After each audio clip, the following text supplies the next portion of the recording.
Hey, good afternoon. Glad to get back going and playing in the SEC.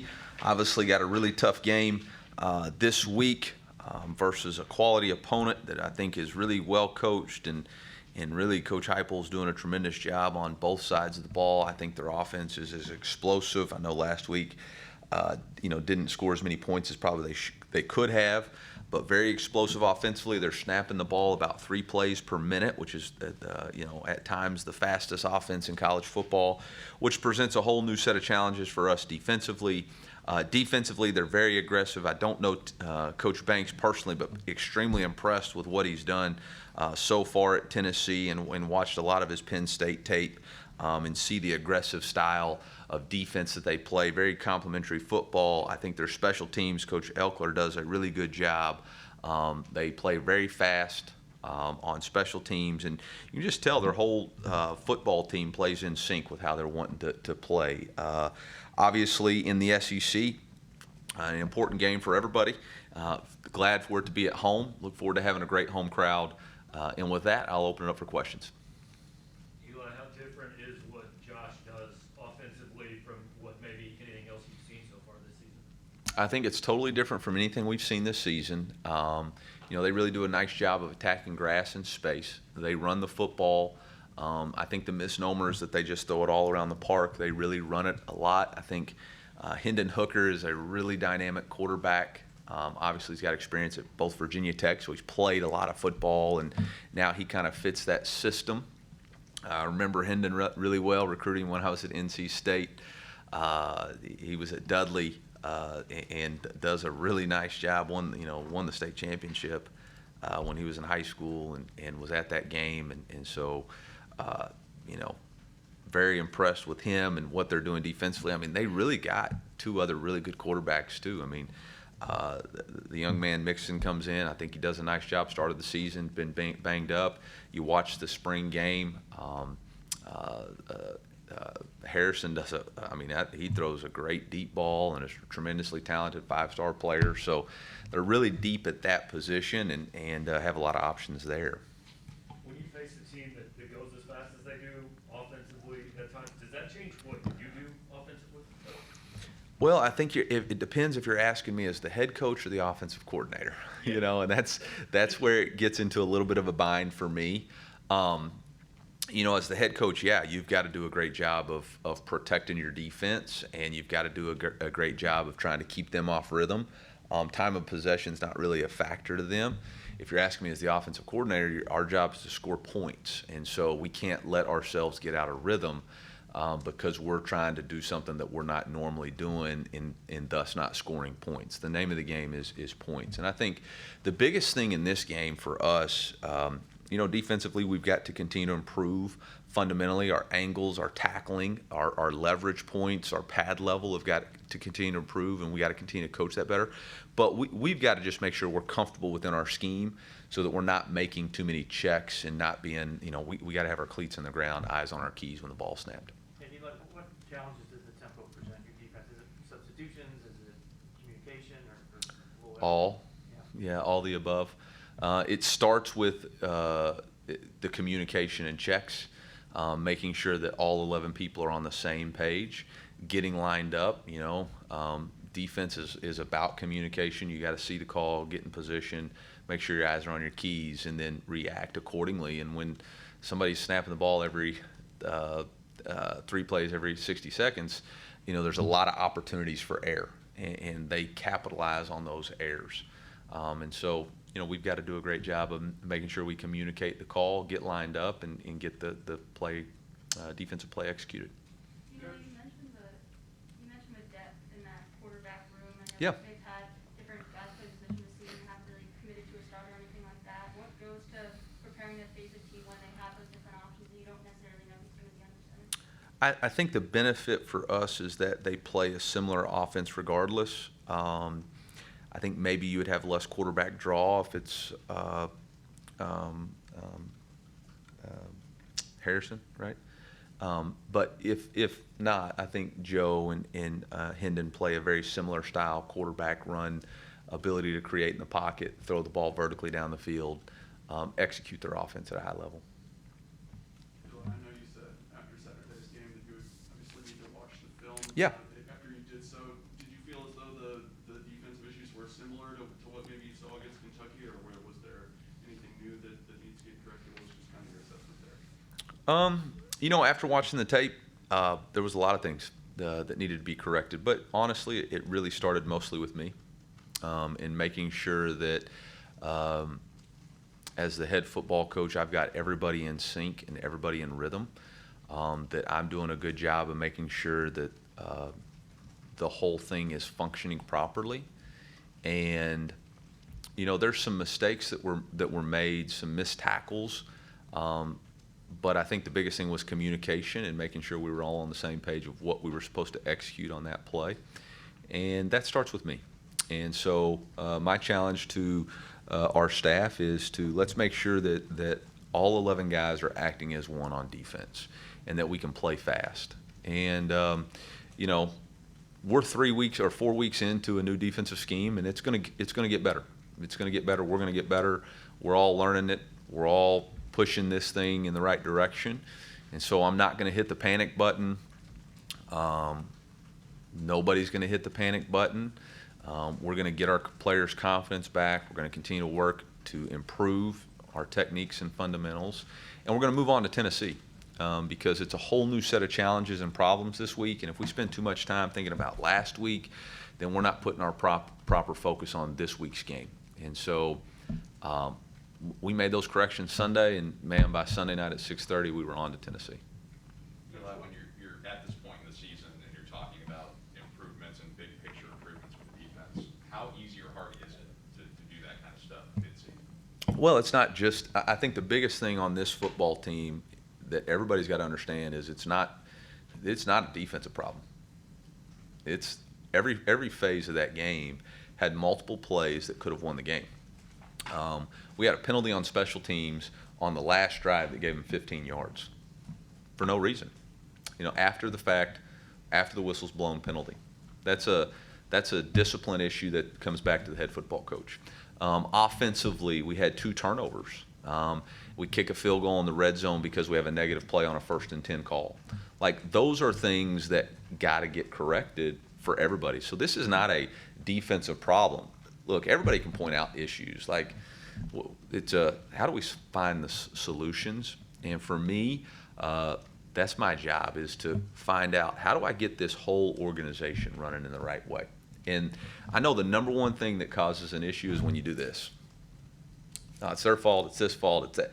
Man, it's a lot of things. And so we got to start. So point being, it's easy. It really is. It's easy because you just go back to work. You go back and work on fundamentals. You go back and talk about the things that really affected the game. You talk about things that you can control. Look, offenses are good these days. They're really good. They're going to find ways to attack weaknesses, and they're going to score. All right, my job is to score one more point than the other opponent. And we had that opportunity, and we didn't get it done. So there's a lot of ways to improve, and it's not just one side of the ball. It's all phases, and that's what we're going to do. How have you seen that message, not pointing fingers, resonate with your players? How have they responded from that overtime loss? Yeah, I think they've responded. I mean, obviously, it was one of the quietest flights and locker rooms and bus rides that I've been because the team's hurting because they're invested. They're invested in each other. They're invested in this process. They're invested in this game. They love the game. And so, consequently, when you lose it, it's painful. But we also understand that you can't hang on to the pain. You got to keep moving forward. You cannot hang on to the pain. You got to keep moving forward. And you got to learn your lessons. Last night my daughter had a softball game. She struck out. She's crying. Look, you can't sit there and hang on to that strikeout. You got to move on. Otherwise, you're going to strike out the next at bat. So you got to learn to move on. How you deal with failures and setbacks determines who you are going to be as a person moving forward. And that's life. That's football. That's us as a program. That's me as a head coach. Have you ever met Josh Heupel before? Do you remember him coaching on the You know, I really don't. Looking back, the only time we would have crossed over was at 2015 when he was the offensive coordinator at Utah State. But I haven't got a chance to really interact with Josh. I've heard a lot of positive things about him. You know, we got Barrett watching all the spring games, see if he can pick up any of their signals or anything. I'm just kidding. Don't start all that. Never mind. But he is a tremendous football coach. He does a really nice job. But I have not had a chance to interact because we haven't had in-person SEC meetings. Sean Robinson had, that interception Saturday. Yeah. How have you seen him develop on the defensive side of the Man. ball since making that switch last year? I've been blown away at what he's been able to do and how quickly he's been able to do it. He is, playing a lot of football for us, playing a lot of different positions, doing a lot of different things, and still making a lot of plays with effort and technique and toughness. And extremely proud of him and what he's doing in order to help our football team. What kind of work have you seen him, put Extra in? all the time in here watching film. He's got a quarterback mindset at safety, so he's always working. He's always putting in film. He's always wanting to know more. He's always trying to pick up tendencies and all that stuff. So he's doing everything you can ask from him.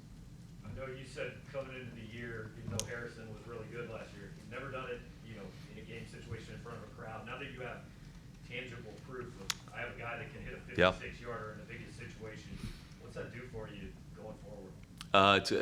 It's a gut kick for me because I was so proud of him in that moment, and really the entire field goal unit and the sideline. We were just all like, yeah, we're going to get it down there. We're going to go kick this field goal, and we did it. And so it gives you a lot of confidence that he's going to do it. I mean, he hit a pretty big game winner last year versus Arkansas down. So we have a lot of confidence in his leg and who he is. Just disappointed that I wasn't able to put us in a better position to finish it off. You've had your share of down to the wire games here already. Yeah. Time here. Uh-huh. And clock management is like the most second guess thing. Yeah, in absolutely. football. Mhm. How do you kind of manage that part of the game? Is it a lot of it is on gut instincts, or do you kind of set rules on when you call timeouts, when you make those kind of calls? Both. Okay, so I don't know maybe specifically which one you're asking about. I know that there was a before half game management and then the end of game. Yeah, either one. And then, the one it sounded like you thought maybe they were targeting on Connor, Yeah. and you didn't get that call. Yeah. They called one on defense the last. Yeah. Okay. Yeah. Okay. So before half, we were in what we call the swing eight opportunity, and so depending on what your philosophy is on whether or not you're trying to maximize possession or go into the ball, I knew they started the ball. I knew they started the second half with the football, and so one of the lessons I learned last year was against Florida. It was 13-7. I tried to be really aggressive. We fumbled. They scored. It kind of got the game out of reach. So in that situation on the road, just wanted to make sure that the last play of that half was a play that, we either block the field goal, they make it or miss it, but we're going into halftime with the tie. So that's why I chose not to use the timeout there. The other thought was, do you ice the kicker or not? I've had success doing both. We had already come out of a timeout. I just figured, hey, let's roll. Obviously, didn't work. That's part of it. In the second half, okay, so we called the timeout anyway. And so because I had used the timeout, then I asked him to review targeting. I had already used the timeout because we had run the clock down and we weren't going to get the play off, so I needed to use that timeout anyway to save the 5 yards. I think we hit the screen the next play. End of game. I was thinking they had 3 timeouts. Like, once we got the stop, right, we're up by 4. Once we get the stop, I got to make sure that I can either knee it out or what I need to do. So once the clock got under 40 seconds and they had already used one of their timeouts, then the ball game was decided by us what we wanted to do with timeouts. It was first and goal, I think maybe at the 10, and then they got 4 yards. And so it was second and goal maybe at the 6. And at that point, last year against LSU, hey, we're playing this thing out. However it plays out, it plays out. But I didn't want to keep letting them make decisions. I had 2 timeouts. There was a formation that we didn't like, and we didn't think we were in the right call, so we called a timeout there. Do you, in those situations, are you consciously thinking about past experiences, or they just kind of become part of how you process it all? It's kind of part of how you process it all. I mean, every game really has a life of its own because the challenges are different. I think you have learned experiences that can kind of factor into it, but I think each game you got to kind of figure out how that game's being played. I do think our offense had a lot of confidence to go kick that field goal because they've done that before. But I wasn't sitting there thinking, well, this is just like LSU. I was thinking some other stuff. When you've had those two kind of last-minute drives this year, have you noticed team defenses specifically trying to take Tyler away, or is it more of a situation of you've got to go more downfield, so maybe other guys are just a little bit more involved? Well, this past game, we only had 25 seconds, so everything had to be a 15-yard throw or more. Otherwise, we weren't going to get there. The Kentucky game, I believe we went completion, tempo play incomplete, second play, flat throw to Barrett, third down. Tyler was a motion guy, gave up a sack that would have been our first read if we had worked the right side of the field. So I think he was going to be involved. Just didn't work out the way we wanted it. Eli, you mentioned before the Kentucky and the Boston College games, you don't want to make the matchups bigger than they have to be, but it's kind of still a barometer of where the program stands. You Yeah. take a moment to reflect on after both of those losses of this is what we need to do long term compared to short term, or what's your thought process kind of just coming out of those games for where you guys would stand? Yeah, I think all the above, right? Like, I think you think about how do we be 1-0 this week? What's the process and approach to being 1-0, and how do we get everybody on this same page to try to win an SEC game this week? But there's also a view of 20,000 feet that says, okay, we're still lacking in this area, and this area, and we're going to have to go recruit here and develop here and get better here and look at this matchup and see where they're stronger than us and look at this matchup and see where we're, that's our strength. So don't grow weary while doing good. I think that's the challenge for our whole team and process is like you can get short-term fixes or you can try to build a foundation, and we're committed to building a foundation and letting that speak for itself over the long term. Yeah. Eli, can you kind of speak to Harrison Mevis's approach and the way he's kind of like built and improved? I mean, he's in the offseason talking about watching Justin Tucker and trying to be on like an NFL kicker level and how that gets you to the point where he can drill a 56-yarder in a pressure spot. Yeah, I mean, the guy works all the time. He is a constant learner, is consistently practicing and we put him in those situations and he kicks.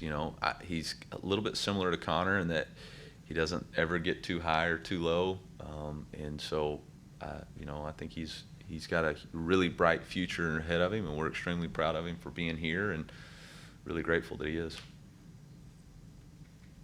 Eli, with those short-term and long-term fixes Yeah. for the program, do you peg one of those, okay, we got to do this in the off-season, or is this just something we can fix right now, or is that more on a case-by-case basis with how to improve the program? It's all the above. Yeah, it's all the above. I mean, there's no instant oatmeal for a football program, and so there's some things that we can fix right now. There's approaches that we can fix, whether it's not getting penalties on certain situations, whether it's calling better plays, whether it's making sure everybody's on the same page, whether or not we're getting the buy-in that we need to from everybody within the organization. Those are things that you can approach right now. Overall, increasing your team speed, overall increasing your size in the lines of scrimmage, overall increasing your physicality at certain positions. Like, I just can't fix those. Those are things over the long term where you see people that are built for success. They have these things, and we're trying to get to those things. So, how do we find those solutions long term? There's no waiver wire. Well, there's no waiver wire right now. There's other stuff, but there's no waiver wire. So, like, we got what we got. We got to make it fit to what we need. But you got to also look and say, okay, in 2 years, what do we want this team to be built like? And are we recruiting that? Are we working in the offseason to get that? Are we working right now to get that? And I think that's the approach that we're continuing to take every day. We want to be 1-0 this week, and whatever it takes to win this week, we will do.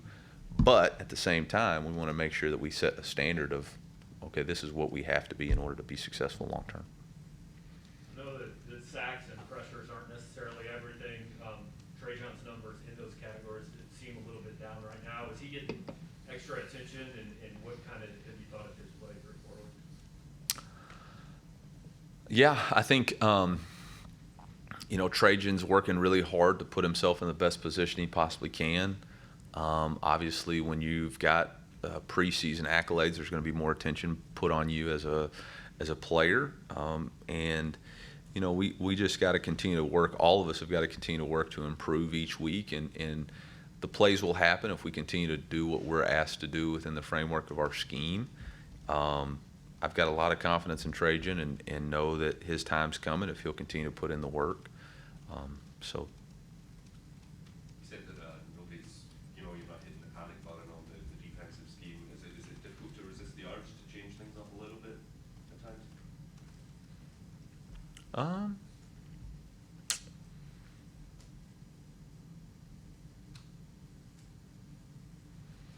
No, not really. I mean, if you believe in what you're doing, then you believe in what you're doing. And if you have belief in your players and belief in your coaches and a belief system that says they're doing what they can do, and then you keep going at it. You keep working. So I believe in our staff. I believe in our players. I believe in our defense. And I believe we're going to get this thing moving in the right direction. And I believe that I've got to continue to help them. I've got to put them in better situations. I've got to do my part as the head football coach. So I think it's more of a belief system that everybody's got to internalize on what they can do to help make it more successful. But it's not panic or scratch. There's a lot of football left. And our best football's ahead of us. Coach, how much are you looking forward to the opportunity? It's your first SEC home game to kind of see Fairfield Field in an all-SEC match. Be great. It's going to be great. Yeah, I know there's probably a tendency from all of us maybe to focus on the doom and gloom maybe after a loss, but just how much do you like the trajectory of where you guys are headed just in the positive nature of the program? Anytime you lose, the first thing that hits is your confidence, and that's what losses do. They shake you. But yeah, there's a lot of positives in that game too, that you got to continue to lean into and realize this is going to be a long season. I mean, there's still 8 opportunities left for us, and everything that we want to work for, our goals in the season to protect Fairfield Field. We continue to control our own destiny in the SEC as far as SEC league games, and so, I try not to get caught up in the emotion of everything. Take the emotion out of it and just focus on the reality of everything. I think that's a little bit hard for everybody else, but that's got to be the approach. Otherwise, I'm an emotional guy, so I tend to go too far. So I'm trying to really teach myself to not focus on the emotion, take the emotion out of it, look at it from a clean slate, and see that this is a process. It's going to be a process, and commit to the process.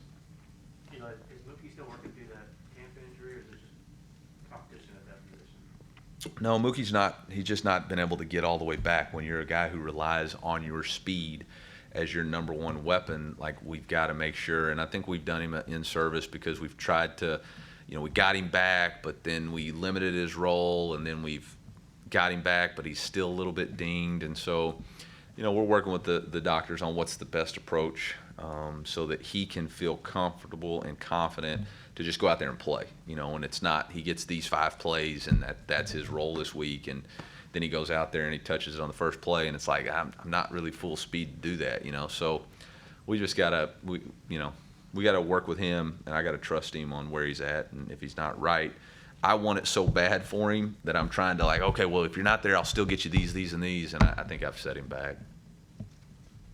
Coach, can it be a benefit to your team's psyche that you've already played in 2 true road atmospheres the first 4 games of the season?